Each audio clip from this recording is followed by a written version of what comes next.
suggest that rebuilding the Jade Chamber would draw out such a massive monster. Oh, for a second there, Paimon really thought the Jade Chamber was gonna be ruined again. Oh, but it's all over now. Who knows if the Lantern Rite can still go on after an incident like that, though. Let's ask Lady Ningguang how things are shaping up for the festival this year. Send this report to the Ministry of Civil Affairs and have them delegate each of the tasks on the list to the appropriate departments. Also, be sure to tell them that though the Lantern Rite may be complicated, everything must be done properly. Hello, Lady Ningguang. It's us again. No, of course not. You are my honored guests. And given the looks of you two, I presume that you're here to celebrate the Lantern Rite? That's right. So what's on the agenda for the festival this year? As always, there will be a variety of activities taking place. Oh, but there is one of particular interest. The Ministry of Civil Affairs is planning a fireworks show this year. It should certainly be worth your time. Releasing Mingxiao lanterns has always been at the heart of the Lantern Rite. But with all that has occurred in Liyue as of late, I think the people of the city need something to warm their hearts. A feeling of everyone coming together in solidarity. So, I believe that this year calls for a celebration of particular magnificence. Something that would be closer to the hearts of every citizen. We are currently in the process of placing fireworks at various locations all throughout Liyue. We shall choose a timely moment during the festival to set off all the fireworks in unison, allowing the sparkling lights and excitement to resonate with the hearts of the people. Fireworks? But we've already seen fireworks in other places before. Is there something special about the fireworks in Liyue? Fireworks were originally developed alongside many other inventions here in Liyue. When our ancestors first created fireworks, they were originally known as firecrackers. Their bright flashes and loud sounds were often used for warding off beasts or as warning signals to other people. In those days, it was difficult for people to contact one another while out farming the land, so they would carry firecrackers with them to give signals when necessary. But people's lifestyles began to change after Liyue Harbor was founded. They no longer had to travel out of town to tend the fields anymore, so the use of firecrackers for emergencies also began to dwindle. But through our local customs, the pioneering spirit of the firecrackers has been passed down to this very day. We made improvements to firecrackers and began setting them off during the Lantern Rite to commemorate the tenacious spirit of our ancestors. Wow! Everything has so much history in Liyue! As I'm sure you already know, everything on this land accumulates history and value as time passes. That is the nature of Liyue. I've left Keqing in charge of the fireworks show. If you're interested, why don't we pay her a visit together?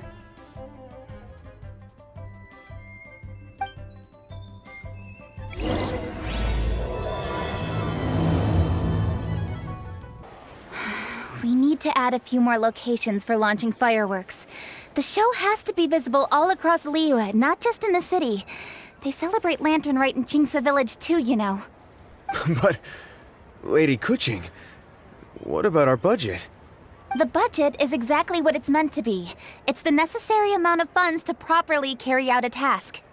If you think the current budget will not suffice, then we'll simply have to apply for more funding from the Ministry of Civil Affairs and wait for their approval. Our aim is to organize a memorable Lantern Rite. The budget is there just to facilitate planning. We mustn't lose sight of our goal. Yes, Lady Keqing. I understand.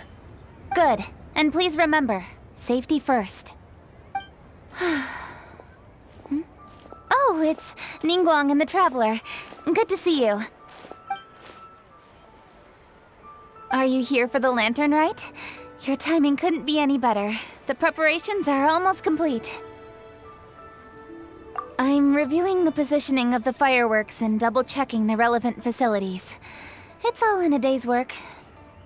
Forgive my directness, but if I'm not mistaken, you could just as easily leave these tasks to your subordinates. You've already been working around the clock these past few days. I am sure a break would not be amiss. No, it's fine. Really, I can handle it. Pengyi, please redraft our plans, make a summary report, and send it to the Ministry of Civil Affairs. I'm going into town to check the progress of the fireworks setup. I'll return shortly. As for you, Traveler, you're our esteemed guest. Please take the opportunity to stay in Liyue Harbor and enjoy the festivities. Pengyi, is everything clear? Please remember the tasks I've given you. Yes, Lady Keqing. Don't worry. Good. Ningguang, Traveler, goodbye for now.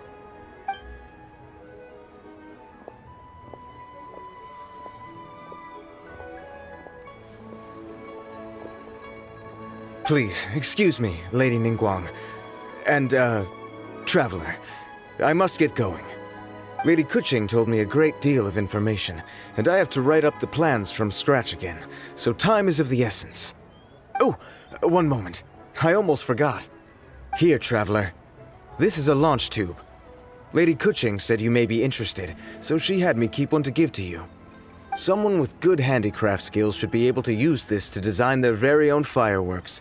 You should try it when you have the chance.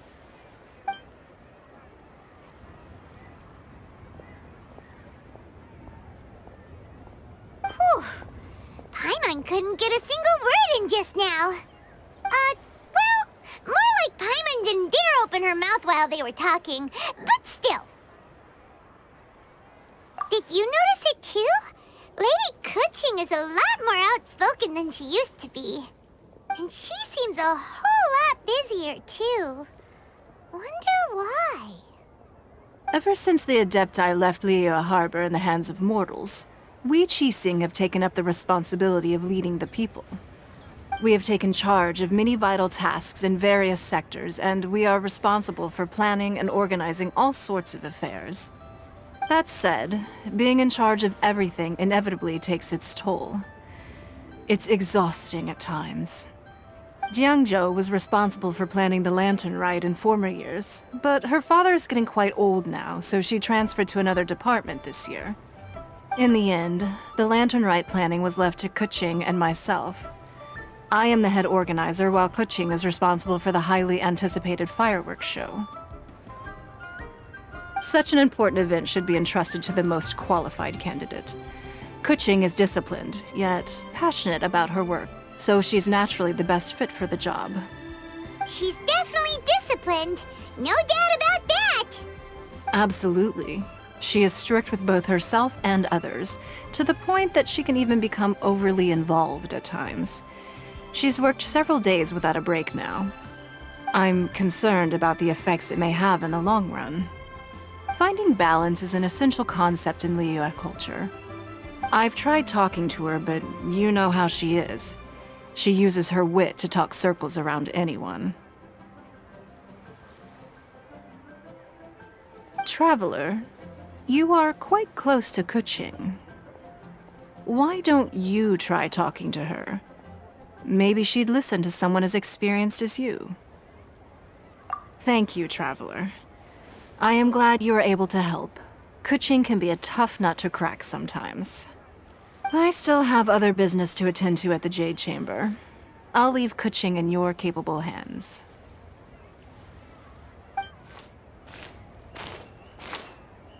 Are you sure you can really persuade Keqing to take a break? Even Ningguang herself couldn't manage to convince her. Besides, before you can persuade someone, you have to at least understand how they feel at the moment. Keqing has been working non-stop without a break. Duh! Come on, everyone knows that. Think harder. How does she feel deep down inside? Or maybe... we could ask a friend! You know, someone more knowledgeable about these things. Huh? Zhongli? Oh, There's no arguing that! Zhongli it is then! Paimon thinks he's still a consultant at the Wangsheng funeral parlor. Let's go see if he's there.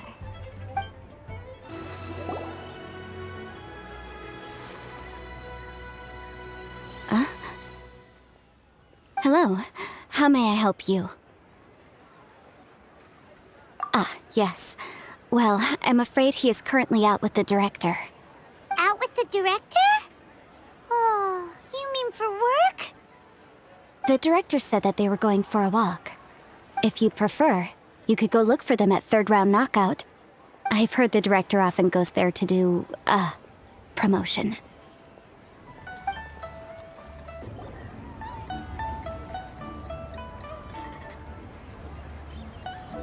Yum, yum, yum. Ooh, I am so full. Not another bite. Hats off to you, Xiangling. Serving the grilled fish with a dipping sauce is quite an innovative approach. The flavor is just to die for. That's my signature dipping sauce. I knew it would taste great. Tempered Jueyun chili powder mixed with garlic paste and chopped scallions, then seasoned with salt, vinegar, and soy sauce, before finally sizzling in hot oil.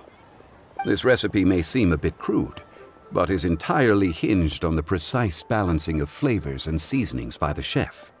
Everything must be balanced just right. It is the consummate mastery of this balance that turns a humble dish into an exquisite one. Oh, that's quite the compliment, don't you think? I'm flattered. Thank you, Mr. Zhongli. And I thought I have a way with words. But you certainly take the prize, Mr. Zhongli. You are too kind, Director. Your eloquence is infamous in Liyue Harbor. Oh, what's that? Oh, would you like to order something, Guoba? Oh, please, by all means, it's my treat. I'll just open a tab under Xiangling. Hey, are you guys talking about tasty food again? Oh, it's the Traveler in Paimon. What brings you to this side of town?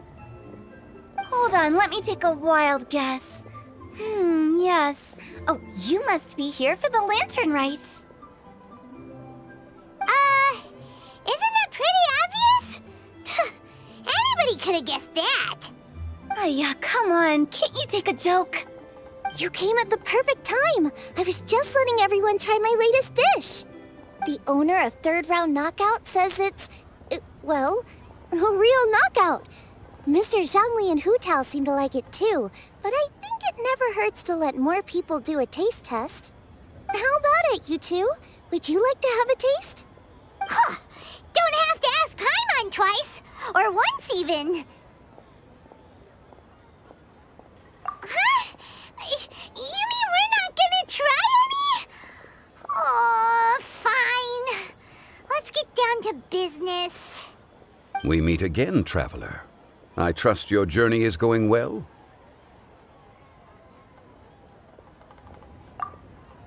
Splendid. Therein lies the value of a journey. So come on. Why are you looking for our good consultant? Do enlighten us. And just in case you were wondering, we're on business too. We only tried Xiangling's dish since we just happened to be here. Business? What kind of business would the Wangsheng funeral parlor possibly have during a festival?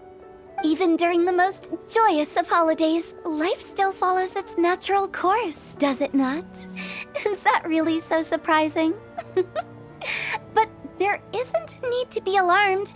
It's just a nice day today, and I thought we could go for a walk while doing a little promotion for our business. Oh, you could go ahead and chat away. Xiangling and I will go have some tea with the boss over there. Oh, Zhongli, please come get me when you're through here. Of course. I'll see you later, Director. Now then, Traveler, what brings you to see me today?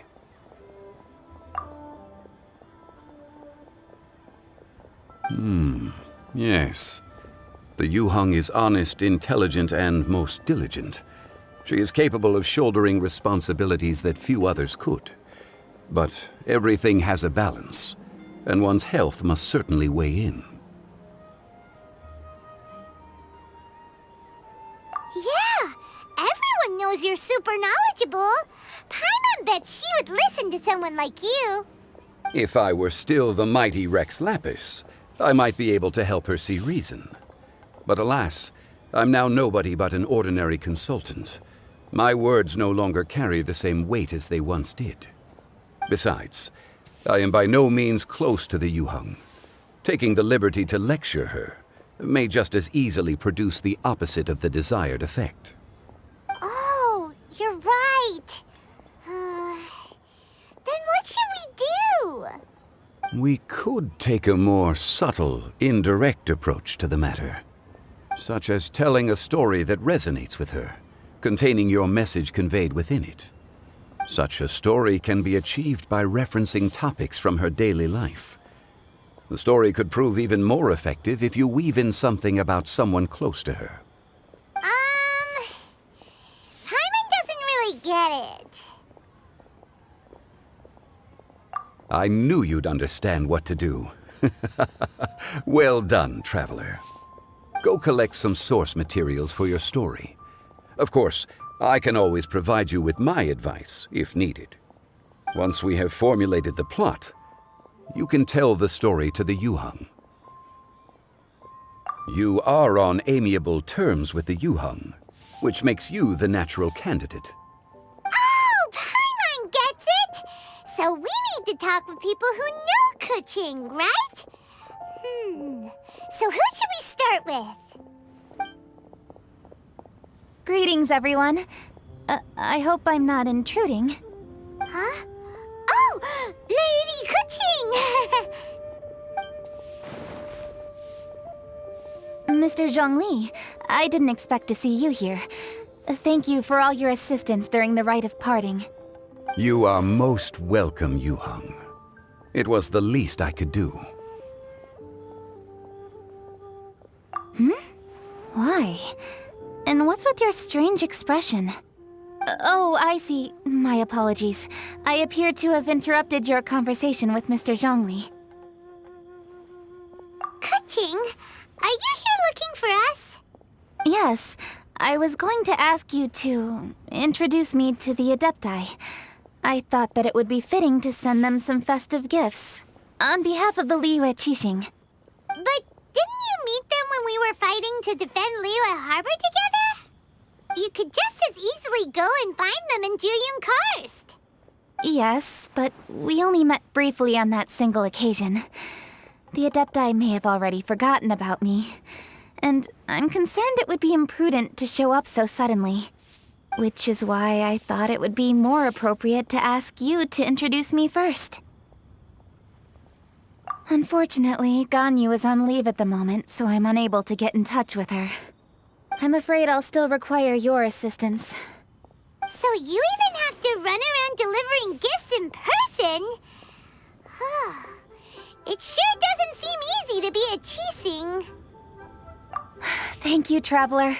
Let me go and prepare the gifts. I'm sorry to make you run errands with me during our big festival. I promise to make this quick, and I'll be sure to get you back in time to enjoy the fireworks show. Huh? Together? All right. I'll go to see the fireworks with you once I've finished my work. Speaking of which, Mr. Zhongli, the fireworks show will be particularly exciting this year. Please, don't miss it. Ah, yes. Thank you for your kind reminder. I should be going now. Traveler, please come find me at the Jade Chamber once you're ready.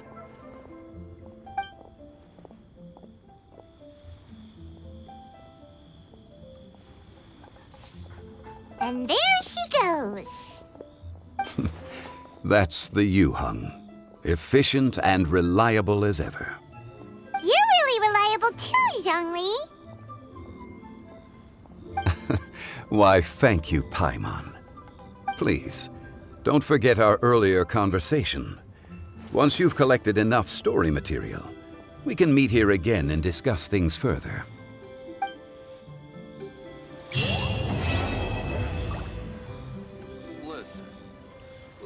tell you how it is.